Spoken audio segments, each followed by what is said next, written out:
Hi and welcome to the Introducing Ionic 2 course. Ionic has known a great success in the past year for developers who want to quickly build hybrid mobile apps. The resulting apps look slick, it has good support for Android and iOS, and Ionic also allows to build relatively large apps because it is well structured. Ionic 2 is a complete rewrite of the first version, with better structure, more components, differentiation between Android and iOS user interface, and all in all, a really fun developing experience. Ionic 2 also leverages plenty of really powerful tools such as Angular 2, TypeScript, Sass, Gulp, and more. This course will take you on a journey to building an application, the awesome iTunes browser, while covering all the basics needed so that the knowledge can be reused in your development work. In section 1, we will get set up. We will bootstrap an app, look at the code structure, and learn how to serve the app on the browser, the emulator, and devices. In the second section, we will actually start putting content into our app. We will generate new pages, learn about the new navigation concepts in Ionic 2, and then apply these concepts to navigate between pages. The third section will be about adding content to the page. So we will be creating a list with thumbnails, icons, some text, and that will teach us how to bind to attributes. We will then add a search bar and learn how to bind to events, both HTML and custom events. Finally, we'll use a radio buttons list.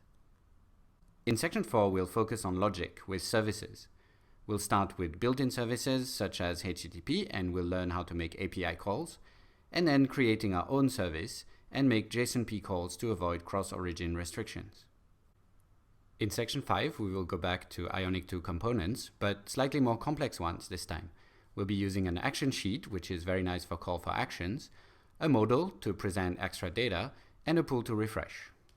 In section 6, we will be adding user interactions with dialogues such as alert, confirm, and prompt. We'll add a native loader, so we will be covering native plugins, and we will build a form with some validation. Finally, in section 7, we will be covering a bit of a mix of topics that will allow us to create the single artist page.